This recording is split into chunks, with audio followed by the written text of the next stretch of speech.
કોઈ વ્યક્તિ આપણા ઉપર હોય કે આપણે ગમે તેવો રસ્તો ભટકી ગયા હોય, રસ્તો ભૂલી ગયા હોય, ત્યારે એવા કોઈ રાહબર આપણને મહાપુરુષ મળે, કોઈ એવા સજ્જન વ્યક્તિ મળે, અરે આપણા માતા પિતા પણ આપણા ગુરુ છે. એવું નહીં કે કોઈ સંતો પાસે જઈને જ આપણે ગુરુ પામી શકીએ. આપણા માતા પિતા આપણને સારી શિખામણ આપે, સારો સંદેશો આપે, સારું કંઈ જ્ઞાન આપે, એ પણ આપણા ગુરુ જ છે.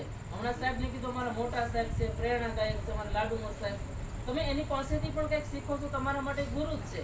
પરંતુ એનાથી વિશેષ કે આપણા જીવનમાં કંઈક આધ્યાત્મિક કલ્યાણ કરવું હોય તો આ ક્ષેત્રમાં જવું જરૂરી છે. કારણ કે ભૌતિક ક્ષેત્ર તો આપણે બધું છે જ ઓલરેડી, એના માટે કોઈ ભણવું પડે એવું નથી. સંસારની વિદ્યા એવી છે સાહેબ કે ભણતા જાવ ને ભૂલતા જાવ, પરંતુ આધ્યાત્મિક વિદ્યા એવી છે કે જીવનભર આપણને કામ આવે છે. ગમે તેવી તકલીફ પડે ત્યારે પણ કામ આવે છે. કહેવાય છે કે સત્ય શોધકને સંસારમાં આવે સંકટ અપાર, પરંતુ એક નિશ્ચય જો માણસ રાખે તો એ સંકટમાંથી બહાર ઉતરી જાય.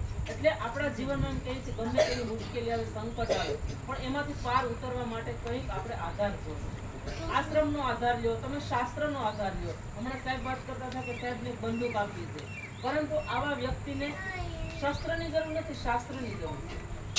કારણ કે શસ્ત્ર કરતા તે શાસ્ત્ર વધારે જીવનમાં ઉપયોગી છે.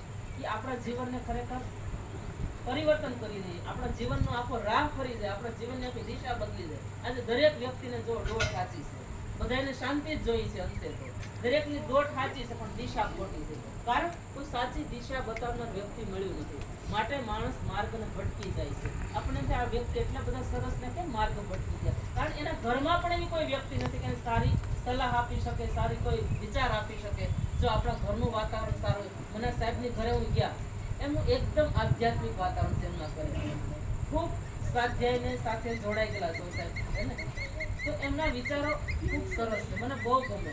તમે તમારા જીવનમાં કોઈ પણ સંપ્રદાય, કોઈ પણ ધર્મ, કોઈ પણ ભગવાન કે તમારા કોઈ પણ ઈષ્ટદેવ કે તમારા ગુરુ, એની સાથે તમે જોડાઈને રહો, જેથી કરીને આપણા બાળકોની અંદર પણ સારા સંસ્કાર આવશે. તમે જો તમારા બાળકોને અહીં આશ્રમમાં લાવ્યા તો એ મોટા થતા થતા યાદ કરશે, પપ્પા આપણે આશ્રમમાં જતા, કેવી મજા આવતી, કેવું પ્રકૃતિનું ખુલ્લું વાતાવરણ, કેવો સારો સત્સંગ મળતો. આ બાળકોની અંદર એક ઘડતર આવે. તમે જેમ બાળકોને શિક્ષણ આપીને ઘડતર કરો છો, એમ સંતો મહાપુરુષો પણ સારા સંસ્કાર આપીને ઘડતર કરે છે.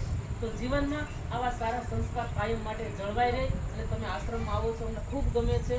જોકે તમે આપણે દાતા બનો છો એ અમને તેમ લાગે વ્યાજબી નથી લાગતો, અમને પણ આવો લાભ આપો. આશ્રમમાં એવું નથી કે તમે અહીંયા લાવો પ્રસાદી બધાને જમાડો, આશ્રમની પણ પ્રસાદી ક્યારેક લો તો અમને પણ આનંદ થશે. એટલે એવું નહીં રાખવાનું. હળિયા સાહેબ આજના યજમાનને દાતા છે. ખૂબ ખૂબ ધન્યવાદ સાહેબ. જીવનમાં આવું બધું બહુ જરૂરી છે. ભક્તજન કાં દાતા ને કાં સુર, નહીં તો રહી છે વાંધો નહીં, તારું મત ગુમાવીશ નહીં. કે જીવનમાં આવું પણ બધું જરૂરી છે, દાન પુણ્ય.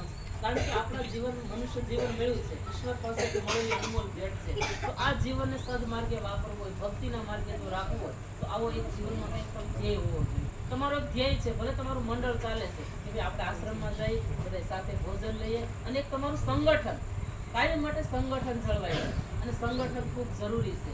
પછી પરિવારનું સંગઠન હોય કે તમારા શિક્ષણનું હોય, કોઈ પણ ક્ષેત્રનું હોય, તો સંગઠન જરૂરી છે. તમારું સંગઠન બહુ સારું છે. આનાથી વિશેષ પણ સંગઠન જળવાઈ રહે, અને આનાથી મોટું પણ મંડળ થાય, અને આપણા બધા જે કાંઈ શિક્ષક પરિવાર છે એકાબીજા સાથે હળી મળી અને આશ્રમમાં આવો, ખૂબ આનંદ કરો, ભજન ભક્તિ સત્સંગનો લાભ લો, એવા આશીર્વાદ સાથે